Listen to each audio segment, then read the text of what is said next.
Well, hello, General Hospital Daily Recap fans. Today's daily recap is for November 1st, 2022, Tuesday, November 1st, 2022. Today's General Hospital was so.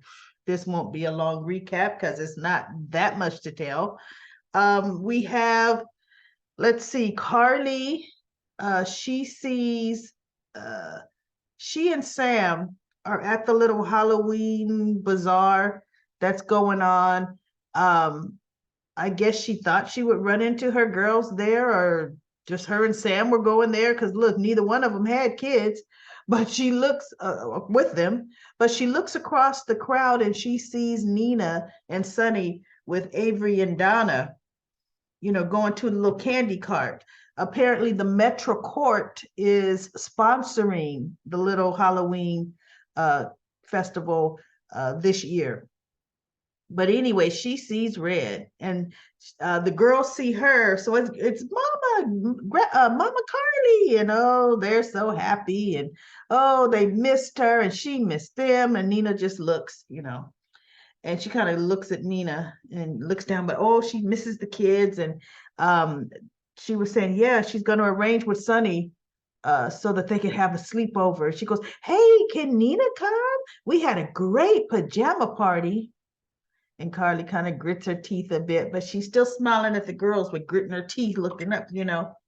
And so she says, listen, girls, let me speak to your dad for a few minutes.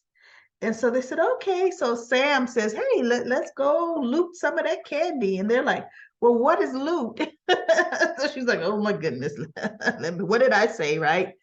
So she walks over to Sunny and she says, Sunny, can I speak to you privately? And she turns and walks away. And Nina just looks like, of course she would want it to be. But well, why wouldn't she want it to be privately, Nina? So Sunny kind of looks at Nina like, okay, she's gonna let me have it. Okay, so he goes to Carly and they're talking, and she's like, what is Nina doing with Donna? She goes, I can't control what you do with Avery, especially since Ava and Nina are friends. So of course Avery, it's fine, right? And so he goes, well, bottom line, I brought the girls to the festival or bazaar. He says, and the Metro Court is hosting it. Nina is working. And so she goes, yeah, but Sonny, I made my feelings very clear about Nina and Donna. And he says, well, you know what, Carly, he says, that's not working for me anymore. And she looked at him. She says, what? No, no, no. He says, now Nina and I are official. We're a couple. And she's going to be around my children. So you can't dictate that. And so she looked at him. She goes, oh, well, I'm happy for you both. And so he goes, and by the way, when you decide to see someone, I'm not going to be able to dictate to you the access you're going to allow him to have, with Donna and you. And so she goes, what makes you think I'm not seeing anybody now? Because he goes, when you see somebody. So he goes, well, are you? And she says, well, you know what? It's really none of your concern if I'm seeing somebody or not. And I'm thinking, well, you said, what makes you think I'm not seeing anybody, Carly? So he looks at her. He goes, you know what? You're right. She says, but you know what, Sonny? I really, can't have anything to say about what you do, with allowing uh, Nina to have access to Donna. She goes, it'll be your, like I'm have to leave this up to your discretion, your judgment, whatever. And he kind of looked at her like, wow, you didn't try to run across the room, the crowd and pull Nina's hair out and cause a scene saying, stay away from my kid. She's just like, you know what? I'll have to respect that. And Sonny is kind of looking at her like, somebody's maturing. Well, thank you. You know, and I was like, okay, Carly is maturing. All right. Okay. You know, so pretty much they just had a very civil conversation amongst each other, you know, for a minute, because she says, well, what about this pajama party? He goes, no, Nina did not sleep over. It was popcorn and watched a movie, and they were in their pajamas. And so Carly said, okay, so you know what? Then I misunderstood the situation. I'm sorry. Oh, okay. Some folks, they're getting amicable parenting, right? So that was that for them. And then we had, oh my goodness, I'm really not liking scenes with Robert and Holly at all. Robert is not seeing that Holly is doing nothing but just quiz after quiz after quiz after. What are you going to do? Who? Like Robert's phone rang and he goes, I'm sorry, I got a camera. Goodness. He goes, I'm sorry, I got to take this. And she says, who is it? And I'm thinking, wait. You're getting way too nosy, way too everything, right? And he steps up and he walks away, right? And she's like, who is that? What's happening? So when he comes back, so Robert, what's your plan? What's your plan for Anna? And he goes, I got to go over this judge's head and I've got to do this, that, and the other. And of course, she objects and proceeds to talk him out of it, trying to make it like, no, that would hurt your relationship in the long run. And I'm thinking, wow. For Robert to have been ex-WSB as well, he's sure becoming a bumbling idiot. Holly, who can't seem to remember nothing important about herself, nothing. For the past 2 years. Well, what the heck were you doing 3 years ago, Holly? What were you doing 3 years ago? What you been doing for the past probably 6 years before the 2 years since I hadn't seen you? What you been up to, Holly? Right? But she's offering all kinds of advice and this and that. And, if I got to bust Anna out, I'll bust her out. Yeah, you sure you'll bust her out? Sure, you're going to bust her out. You'll talk like that, but don't let Robert say, look, I have to do something, because he's like, that ADA is working for Victor Cassadine. And when he said that, I thought, then you need to have her removed. You need to get true evidence that she is working for Victor, okay? And get rid of her. He is her boss, last I checked, okay? Just like he had to recuse himself because of his personal involvement with Anna, then that assistant DA, if he feels that way, he better put the pedal to the metal, get the proof and the evidence, and get rid of her, get another ADA. But you know what? That's too much like right? So then we have Elizabeth pumping her parents for information about Reiko. It finally comes out, I need to know about Reiko. They beat around the bush. And you know what was so interesting to me? Her mother gives the strangest looks. You don't know if she's scowling at Elizabeth or just the look, her expressions. I'm like, they're not motherly at all. They're not endearing to this daughter you haven't seen. They're just like, wow. It's like, was Elizabeth the product of an affair? And but that's supposed to be her natural mother. Oh my goodness. It's amazing how Elizabeth has any mothering instincts, because whoa, nothing there. So it finally came out. She accused her father of pushing Reiko down the stairs, because it came out. He said he and Reiko had an affair. And you walked in on us in a intimate moment, or compromising moment. He didn't say in bed, but maybe they were kissing or something. And yeah, and so then she goes, but there was on the stairs. I told her to stay away from my father. And then you were there and she ended up down the stairs. Did you push her? And then he goes, yes, I pushed her. Okay. And so his wife said, no, it's time to, we're not going to, start that. And he goes, no, I have to, protect her or something. He said, and Jeff said, and she said, no, she's remembering. She is remembering. So telling what, you going this route won't do any good. And so then she goes, okay. So the mother goes, okay, this is what happened. And he goes, I was there, you weren't. I should tell her. And so she goes, did you push Reiko down the stairs? She was married to Dr. Finn. And in my mind, I'm thinking, my goodness, Elizabeth was supposedly 15 when it happened, right? Reiko was probably 10 years or more older than Elizabeth. Good God, how much older is Finn than Elizabeth? Wow. Is he 20 years older than her? Allegedly 15, 20 years. Wow, that's a big age gap. But anyway, the father finally comes out, Jeff, and says, no, you pushed her down the stairs. And Elizabeth is like, wait, what? Huh?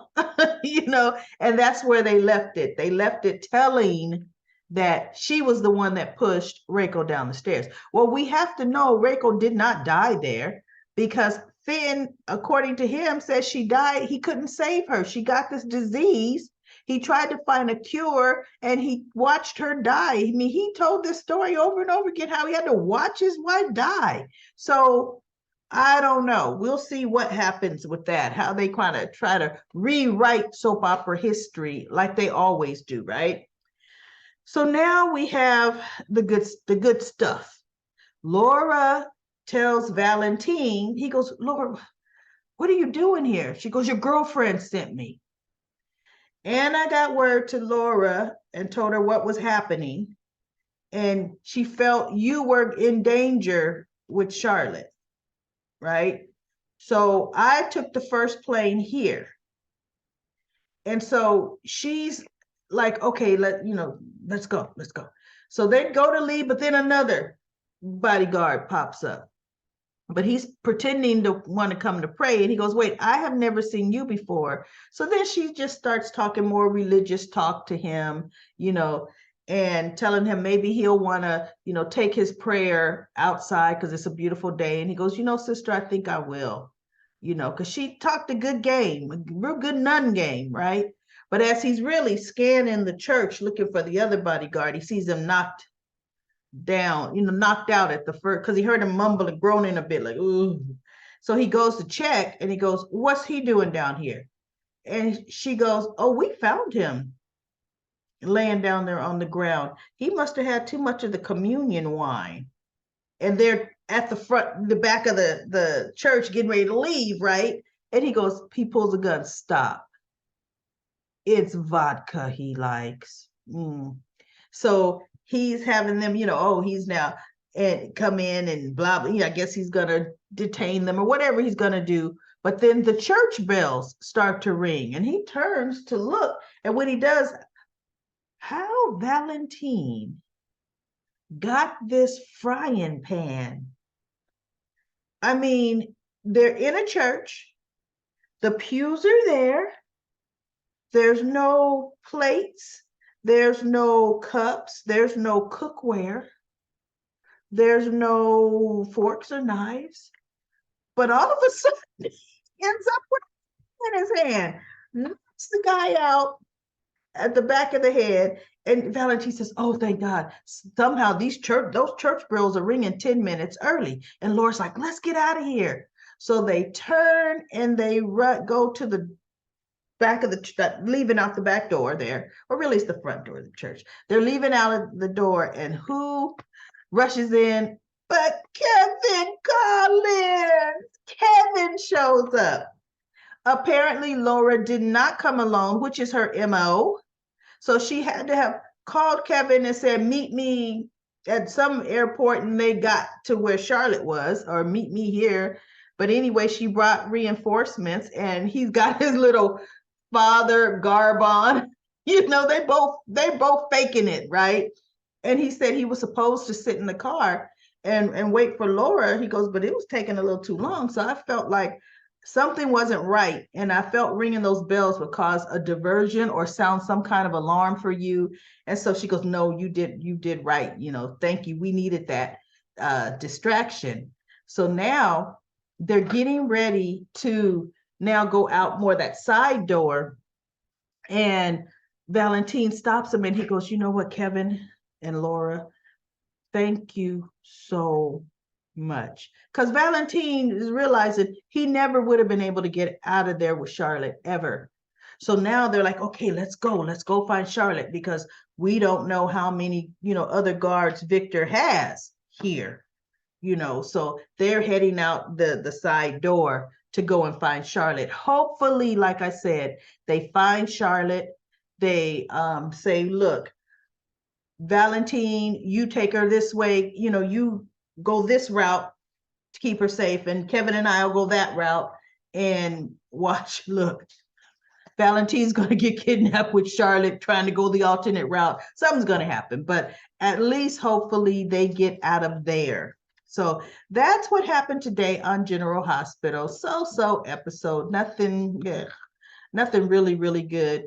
Let's go to Comment Corner. Comment Corner. We have Sandy says, I'm surprised Robert is trusting Holly and telling her everything after all this time. I know. While Holly is reporting everything back to someone, probably Victor. It's not like Heather. It's not like Heather to work for anyone. She usually does her own dirt on her own. So I hope she isn't working with Victor. Heather really has never worked with anybody. Because look, she would try to plot to kill them. She would feel like, well, now you know what I did. I got to kill you. So no, she usually works alone. And Medora says, I kind of remember Taggart's sister Gia. Last name was Robinson, really. So maybe Taggart is his middle name. Maybe. I don't know. I thought he was always called Detective Taggart. I don't know. And then Karen says the conversation was between Bobby and Carly. When Carly returned home from Florida, that must be when she told Bobby she's going to go back to the Spencer name. Okay, yep, I fast forwarded that, baby.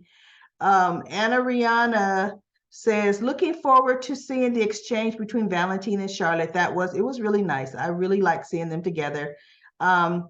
The Anna and Victor showdown, and then rather formidable opponents. Let the games begin. Yes, usually Anna should have been formidable, but right now, looks like Victor's got the upper hand. It looks that way. Usually when they give somebody the upper hand so soon, except for the Trina Robinson case, Esme had the upper hand, framing her for what, 8 months? But Trina was not in jail that amount of time. Anna's in jail. We're not going to have 8 months of her being in jail, because for one, they would have to transfer her to Pittenville, So anyway, let's see. I'm glad Elizabeth came back and let her parents know what time it was. Woo-hoo, our girl Laura is back. Yes, indeed. A small salute to the Luke and Laura days. Yes, Bootsy. Hopefully she helps Valentine and Charlotte. Great recap today. See you tomorrow. Yes, she did. I'm just hoping they're able to get Charlotte, and let's see what happens on that adventure.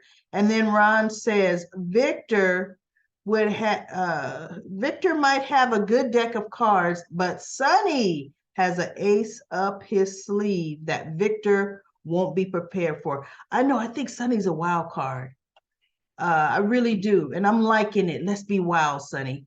I realize this is TV, but you wouldn't wake up from a sedative moments after it was given. I know. When Heather woke up from that, I thought, what goodness, did he inject her with some water? you know, or is she taking so many anti anything, that things just don't affect Heather Weber anymore? I don't know, but she sure did wake up from that way too fast. Okay, way too fast. Well, that is all the comments from Comment Corner. Look, there isn't too much to comment on. I don't think today's episode we're gonna have too much to comment on, right? But it was okay. The best part to me was Laura and Kevin and Valentine. To me, that was the best of today. So anyway, I will be back tomorrow with another daily recap of General Hospital.